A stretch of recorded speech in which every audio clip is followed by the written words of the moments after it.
Talent standby. Viewers standby. Popcast 103. Action. Pop Lovers, ketemu lagi bareng saya Bastian di Popcastnya Pop FM Jakarta. Kenaikan? Oke, nah agak sedikit ganggu guys. Hari ini gue bakal ngobrol-ngobrol sama bintang tamu kita di studio Popcastnya Pop FM Jakarta. Anyway, buat lo pecinta lagu dangdut, gue yakin banget lo pasti tahu bintang tamu gue hari ini karena dia itu jadi juara 2 KDI 2020. Dan sekarang kita akan ngobrol-ngobrol bareng sama Hafiz. Apa kabar Fiz? Alhamdulillah sehat. Alhamdulillah kelihatan fresh banget gitu ya. Anyway Fiz, sebelum kita ngobrol-ngobrol, hari ini kita bakal ngapain nih? Apakah lu bawa sesuatu oleh-oleh Bunda Rita gitu buat gue atau gimana nih? Hari ini aku mau membawakan sesuatu. Single aku hampir gila. Yes. Tapi gak gila beneran kan? Enggak gila, masih gila. hampir. Hampir ya, mendekati ya. Iya. Oke. Kita jangan ngobrol dulu di sini. Boleh, siap. Sekarang kita akan karena iklannya banyak banget. Jadi kita tunda dulu iklannya, ngobrolannya. Sekarang Pop Lovers, sebelum gue ngobrol sama Hafiz, kita bakal lihat yang satu ini terlebih dahulu. Nah Pop Lovers, sebelum kita lanjutin video untuk kali ini, gue mau ingetin nih, jangan sampai lupa like, subscribe, dan juga komen di bawah ini. Terus yang paling penting, nyalakan lonceng notifikasinya biar lo gak ketinggalan informasi-informasi kece yang ada di YouTube-nya Pop FM Jakarta. Hampir gila dari Hafiz, first runner up KDI 2020. Oke, Fiz, sebelum kita ngobrolin hampir gila, kita flashback ke KDI dulu nih. Gimana dong? Ceritain sama Pop Lovers awal mula Hafiz akhirnya join KDI. Oke. Jadi sebenarnya aku udah beberapa kali dulu sebelumnya ikutan audisi-audisi. Yang kayak Dangdut Academy, terus Lida, itu aku juga udah pernah ikutan. Terus di tahun 2020 kan kita kena pandemi tuh. Ya. Aku juga ngira kayaknya bakal nggak ada talent search atau apapun, karena waktu itu aku ngelihat di TV kalau Lida juga stop kan beberapa waktu kemarin. Nah terus tiba-tiba aku dikirimin sama teman aku kayak screenshot dari IG-nya Official Mensi TV kalau KDI di tahun 2020 ada lagi. Oke. Terus gimana nih kata aku. Terus aku baca ternyata kita bikin video terus diupload. Oke, baik virtual. Iya Oke. betul. Terus setelah itu aku nunggu dong callingan kalau misalnya lolos atau anaknya enggak. anak callingan banget. Maksudnya bengaga gitu. Oke, maksudnya nunggu kayak konfirmasi dari iya, MNC. dikonfirmasi. Oke. Nah, callingan lagi kata gue tadi. It's okay.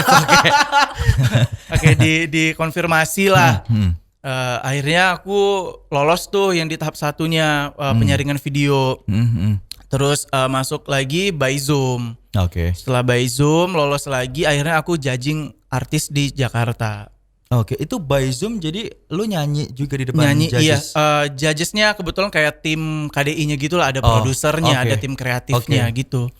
Wow, jadi setelah melalui beberapa tahap, akhirnya Hafiz jadi finalis KDI 2020. Iya betul. Dan tanpa disangka, tanpa dinyana jadi juara 2. Tapi sebelumnya lu expect gak sih jadi juara 2 Hafiz?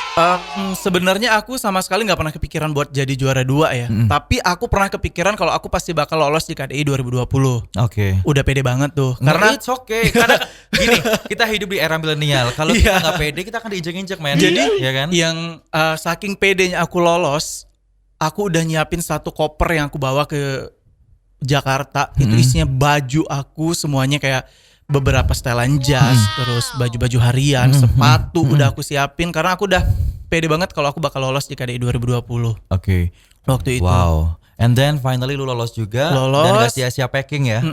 Betul karena gini, aku ngelihat kayak teman-teman aku yang kemarin yang lolos juga, mereka ngubungi orang yang di rumahnya buat ngirimin baju-baju. Jadi aku kayak nggak perlu Melakukan booking hal lagi. itu. Iya. Oh, Bahkan yang saking aku pedenya, terminal colokan tuh aku bawa. Well prepared, sangat amat Iya, well prepared. karena aku udah pede banget kalau aku bakal lolos di KDI 2020 waktu itu. Oke. Nah, lu kan kayak pede banget nih bakal lolos. Nah, dari mana poin strength atau kekuatan lu? Oke. Kenapa lu bisa kayaknya gue bakal lolos deh? Yang pertama sih, aku satu-satunya mungkin waktu itu yang gimana ya, yang benar-benar pure yang nyanyiin lagu Melayu waktu itu. Jadi kalau menurut aku sih Melayu bisa jadi daya tarik. Oke. Satu. Terus yang kedua waktu aku audisi itu kan di depan aku tuh ada Kak Ayu Ting Ting dan kebetulan aku bawa biola waktu itu dan aku mainin lagu Kak Ayu Ting Ting. Yang Apa ya judulnya ya? Aku lupa deh ya, judulnya apa. Ting Pokoknya gitu lagunya kan. Kak Ayu Ting Ting. Sorry Ayu. Sorry nih Kak Ayu kalau nonton ya. Oke. Nah, jadi aku bawain lagu itu dan aku dapat golden ticket waktu itu dan loloslah aku di KDI 2020. Wow. Jadi kayak ya mungkin dengan cara aku mengambil perhatian juri ya mungkin waktu itu dengan lagu Melayu dan biolanya aku sebagai senjata utama bisa jadi salah satu poin plus. Oke, dan akhirnya lu bisa mengobati fans-fans lu dengan single terbaru lu ya? Iya betul. First single? Kalau dibilang first juga enggak karena sebelumnya waktu masih di Dumai itu aku juga pernah ada beberapa lagu 2 atau 3 lagu tapi sifatnya yang kayak buat dinas pariwisata terus juga buat kebutuhan sanggar karena dulu aku masuk sanggar kan. Kalau yang benar-benar untuk belantika untuk industri musik tanah air, lagu Hampir Gila jadi yang pertama banget. Oke. Tapi kalau boleh tahu waktu KDI lu perwakilan mana sih, Wis? Aku perwakilan Dumai. Dumai itu salah satu kota yang ada di Provinsi Riau. Oke. Wow, gila keren banget. Anak Riau akhirnya bisa menaklukkan Jakarta. Betul. My god. Setelah sekian lama. Ini berarti pertama kali lu stay lama di Jakarta ya? Iya, pas di KDI itu ya? Betul. Oke, umur lu berapa sih, Fis? Aku 20, Agustus nanti 21. Ya ampun, beda setahun sama gue. Dia ketawa kurang ajar ya. Emang gue tua banget. Oke, 20 tahun. Iya. Pendidikan akhirnya ditinggalkan? Enggak, kebetulan karena masih kuliah online. Oh iya, betul. Jadi aku masih bisa lanjut kuliah. Oke, kadang-kadang corona ada positifnya juga ya, Ada positifnya. Okay. Jadi sambil berkarir dan aku juga studi juga nggak aku tinggalin. Sip, good. Oke, sekarang kita akan ngebahas Hampir Gila. Hafiz akhirnya jadi first runner up di KDI. Terus akhirnya berkarya menghasilkan Hampir Gila ini. Prosesnya berapa lama, Hafiz? Dari malam final terus akhirnya lu ditawarin Hampir Gila ini. Oke. Jadi sebenarnya lagu Hampir Gila itu tuh udah ada waktu aku masih di KDI. Oke. Jadi sekitar aku masih di 6 besar atau di 4 besar deh gitu. Aku lupa. Jadi aku disuruh datang ke kantornya SMN waktu itu. Disuruh nge-record lagu itu dan ternyata di situ ada Jojo KDI juga dan ada Nando KDI juga. Itu satu angkatan sama aku. Buat gate lagu itu kan. Setelah recording selesai, hasil gate-nya selesai, terus di workshop sama tim SMN. Kira-kira siapa yang cocok bawain lagu ini.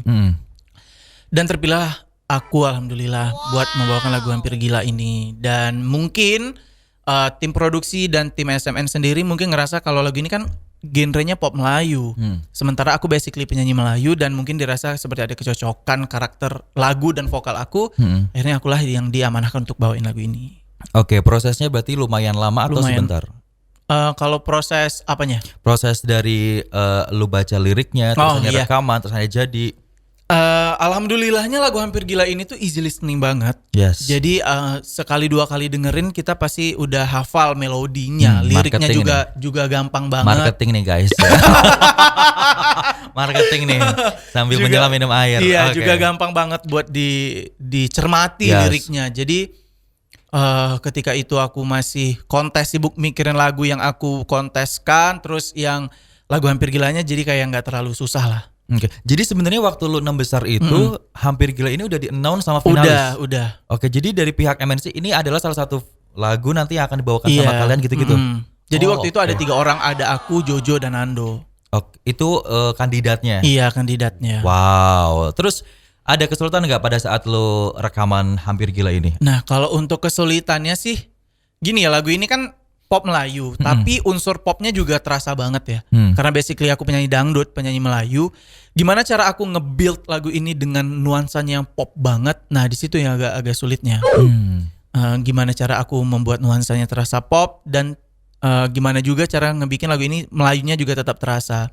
Dan alhamdulillahnya waktu proses recording dibantu sama vokal direct kan. Jadi aman lah. Nggak terlalu susah. Oke, nah anyway, Hampir Gila ini gue lupa nih ngomong sama lo. Menceritakan tentang apa sih? Oke. Jadi kalau misalnya buat yang nonton video klipnya, terus ngedengerin liriknya, nuansa musiknya, itu berasa banget kalau lagu ini tuh lagu mellow yang ceritanya tentang seorang laki-laki yang patah hati, ditinggalkan kekasihnya, jadi ngerasa kayak dia ngerasa galau banget, terus ngebikin dia kayak hampir gila. Bucin ya, Pak. Banget. Bucin banget. Tapi ini lu banget gak? Bisa dibilang sih dulu kisah percintaan aku yang dulu aku sempat ngalamin yang kayak gitu. Ghosting. Oh lu anak gaul zaman sekarang tuh Iya, ghosting guys. Ghosting. Tapi ada istilah baru namanya apa ya Dev waktu itu ya, satunya ghosting. Nanti gue di off air aja deh. Lupa, hostnya bego. Oke, nah after lu dapet Hampir Gila ini dan lu baca liriknya, ini lu banget. Proses rekamannya pasti mudah dong. Apakah Mudah ada banget. kendala? Karena kan kadang-kadang gini, ada teman-teman gue yang kalau misalnya liriknya tuh gue banget, terus kayak deep banget, rekamannya kayak anjay, gue kayak ingat mantan gue, terus jadi kayak tersendat hanya karena dia terlalu menghayati. Oh Nah, iya, kalau lu sendiri gimana?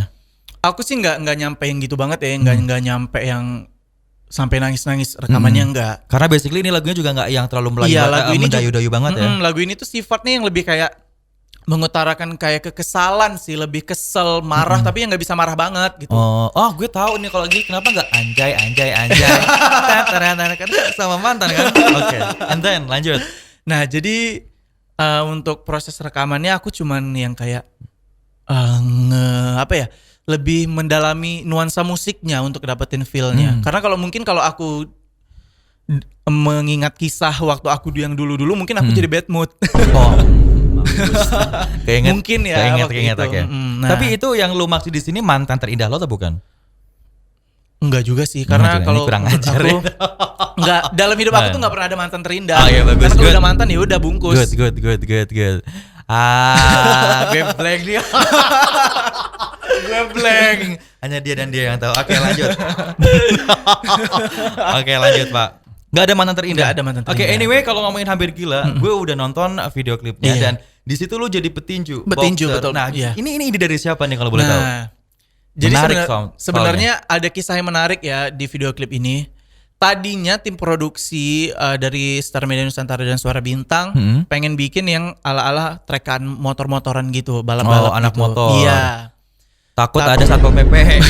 Jadi akhirnya lebih ke hype tinju gitu kan. Nah, jadi setelah didiskusikan lagi akhirnya dipilihlah boxing karena takutnya kalau motoran mencontohkan hal-hal yang buruk kan, ngajarin balap-balap liar. Takutnya kayak gitu. Jadi dipilihlah boxing, sekalian juga kayak ngerasa kayaknya sebelumnya juga nggak pernah ada yang bikin ala-ala boxing konsepnya, gitu, konsep kayak gitu kan. Jadi ya gitu deh cerita dibalik kenapa dipilih tema boxing gitu. Oke, dan ini ide dari tim produksi Pure dari tapi mereka. keren sih, keren banget. Dan gue lihat lu kayaknya habis itu di kursi roda, terus lu kayak Hampir Gila. Itu gimana alur ceritanya? Nah, jadi lu jadi petinju, terus gimana tuh? Boleh nggak di-share sama Pop Lovers? Oke, jadi buat apa tadi sapaannya? Pop Lovers. Oh iya, Pop Lovers semuanya. Kalau yang nonton video klipnya itu, jadi alur ceritanya tuh kayak gini. Aku tuh ceritanya seorang atlet boxing. Yes. Aku latihan, ditemenin sama pacar aku. Terus sampailah aku di pertandingan boxingnya. Oke. Nah, di pertandingan itu aku fight, terus aku cedera, terus aku recovery sendiri, aku pemulihan sendiri, terus aku latihan lagi dan pas aku balik ke ring, ternyata si pacar aku itu malah jadian sama rival aku di situ. Oh my god. Ya, dan lu ngelihat dari mata kepala lu sendiri. Iya. Kenapa dia ada di Betul. situ? Oh my god. Jadi pada masa pemulihan recovery lu nggak ditemenin sama Nggak dia? ditemani sama sekali. Oke, emang sering sih kayak gitu. Inilah ibu kota. Nah, kadang kayak gitu suka terjadi dan hostnya curcol. Oke, gue jadi bilang nih mau nanya. Lu mau nanya nggak sama gue? Gue ngeblank banget nih. Oke. Nah, untuk Hampir Gila ini, after jadi singlenya, otomatis lu kan menceritakan ini ke orang-orang terdekat lu kan, ke keluarga, ke sahabat, ke teman-teman KDI juga. Nah, apa respon dari mereka? Respon mereka support banget, terutama teman-teman aku yang di KDI. Yes. Jadi waktu pertama kali aku share buat video yang di IG Stories yang pre-save-nya, itu mereka semuanya langsung posting di sosmed mereka. Oke. Terus keluarga aku juga support banget, mereka share semuanya. Bahkan kalau aku nggak salah, ada salah satu keluarga aku yang di Malaysia pun juga nge-share itu pre-save-nya. Karena udah nyampe banget sampai ke sana. Bener-bener semua orang yang dekat sama lo, keluarga, teman, sahabat, Betul. support lo banget ya. Betul. Oke, wow. Nah, kita ngomongin masalah video klip lagi nih, Hafiz. Dari konsep video klip yang menurut gue bagus banget itu dan out of the box, ya kan. Orang-orang kan nggak akan kepikiran kok boxing. Oke. Iya. Nah, butuh waktu berapa lama lu syuting video klip itu? Nah, kalau menurut aku sih nggak terlalu lama ya. Sekitar on camnya itu jam 8 pagi, terus beresnya jam setengah 6 sore. 8 sampai setengah 6. Oke. Jadi kalau menurut aku itu nggak terlalu lama. Iya sih. Karena pengambilannya kan kalau dilihat ada di 2 set, ada di 2 tempat. Yang pertama di ring, itu memang benar-benar di tempat latihan boxing. Satu lagi di depan kantor SMN sendiri. Oke, 8 sampai setengah 6. Udah kayak office hour ya, Pak? Bikin video klip office hour. Oh, jangan bayarannya juga office hour. Oke. Nah, ini kan pandemic nih, Viz. Which is lu juga harus ekstra berpikir gimana caranya biar single lu ini benar-benar nyampe ke masyarakat Indonesia, khususnya pecinta-pecinta dangdut. Nah, apa yang sudah lu dan juga tim lakuin selain sharing-sharing di radio kayak gini? Sejauh ini sih masih kayak di radio ya. Aku yang datang ke radio ataupun by live Instagram ataupun by phone. Masih sejauh ini masih kayak gitu karena pandemi kan. Yes. Kalau yang buat keluar kota ke radio-radio luar kota kayaknya masih Belum agak ya? susah. Belum. Oke. Sosial media gimana? Kalau di sosial media aku masih sering upload kayak untuk story di Instagram, terus juga upload potongan-potongan videonya di feed kayak gitu. Oke. Share link ke grup keluarga. Bahkan salah satu fanbase aku, Hafizon, bikin itu filter Instagram yang isinya lagu Hampir Gila, potongan refnya. Wow. Buat Semi salah Lovato satu- mana nih suaranya ya kan? Ada Hafizan, ada Semi Lovato. Oh, fanbase-nya. iya. Anggotanya cuma 3. Keluarga gue sendiri. Bokap, nyokap, adek gue. Oke, thank you. Jadi buat lo Hafizon yang pengen join di fanbase gue boleh banget. Boleh, kan ya, Pak, boleh, ya? boleh. Kan beda, dia penyanyi, gue penyiar radio. Iya, Jadi kita bukan iya, kompetitor, iya, coy. iya, Oke. iya. Oke, next ke Hampir Gila ini. Untuk kedepannya, kira-kira lu udah ditawarin belum single-single berikutnya? Kalau untuk kedepannya sih belum ada karena kita masih buat nge-up lagu Hampir Gila ini Yes. dulu karena lagu ini masih kalau di YouTube-nya masih dikit banget yang nonton, masih 11-an ribu penonton gitulah. Jadi masih tahap-tahap promo. Jadi fokus ke Fokus single di pertama promo, ini iya. ya. Oke, Fiz, tapi ini out of the single lo nih. Gue pengen nanya sama lo. Sekarang kan gue boleh bilang dangdut itu menjadi salah satu musik yang berbeda dari beberapa mungkin 10-11 tahun yang lalu. 10-11 tahun yang lalu mindsetnya masyarakat bilang dangdut itu kayak semacam buat bapak-bapak kita, Iya, betul. terus kayak terpinggirkan. Nah, sekarang dengan adanya pencarian bakat like KDI yang which is menyaring anak-anak muda, itu kan terangkat. Nah, gimana pendapat lo? Apakah lo juga setuju dengan statement masyarakat gitu dan lo proud to be dangduters atau gimana? Aku sih lebih kayak bangga jadi penyanyi dangdut karena lagu dangdut itu salah satu genre yang bisa diapa-apain aja lagu. Ya. Bisa di transisi ke jazz, ke pop, ke rock bahkan. Dan bahkan pun sekarang aku ngelihat banyak sorry to say penyanyi pop yang kurang up sekarang, bahkan dia banyak yang nyanyiin lagu-lagu dangdut. Ya. Kayak dia nge-cover ataupun nge-recycle lagu dangdut, bahkan banyak yang kayak gitu. Jadi kalau stigma-stigma yang kayak gitu tuh udah dibuang aja, Jojo, ini udah 2021. Terus kalau misalnya nih ada juga kan mungkin nggak denial nih teman-teman lu anak muda juga, teman-teman gue yang masih muda juga muda coy ya. yang bilang gini kayak dangdut apaan sih? Nah, apa yang pengen lu katakan sama anak-anak muda millennials yang kayaknya masih sampai detik ini kayak anti banget sama dangdut? Aku masih sering juga sih ketemu yang kayak gitu. Kalau kata aku sih ya nggak usah musik. Karena setiap orang punya seleranya masing-masing. Ya, setuju. Jangan musik kamar orang istilahnya. Kalau kamu nggak suka dangdut ya udah diam aja, nikmati musik yang kamu suka. Begitu juga sama orang dangdut.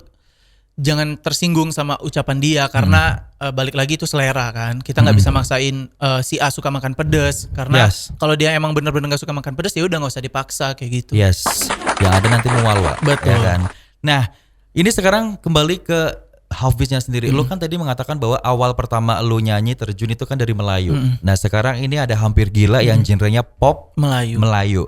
Pernah kepikiran nggak atau mungkin bahkan sampai detik ini kepikiran nggak gue bakal ngerilis one day nanti satu single yang benar-benar khusus Melayu? Iya, aku pernah kepikiran. Iya. Pernah Album atau album, bahkan aku pernah kepikiran aku pengen ngeluarin album yang lagunya Melayu ataupun dangdut Melayu sifatnya.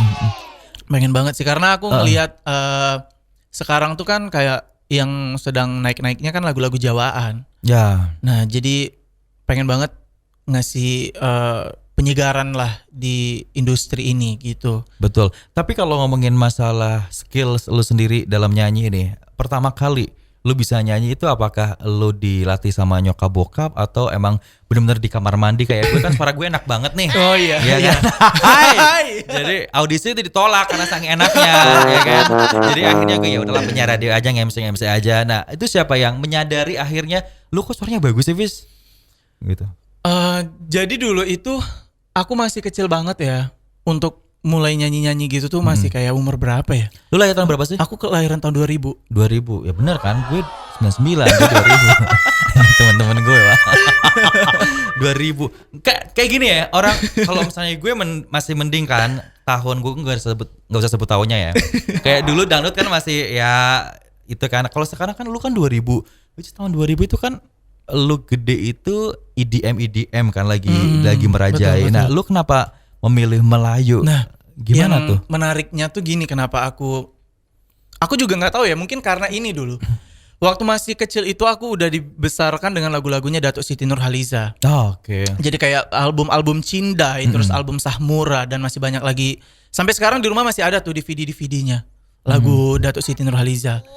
Nah, jadi mungkin dari situ aku terbiasa dengan lagu-lagu Melayu, jadi terbawalah sampai aku sekarang.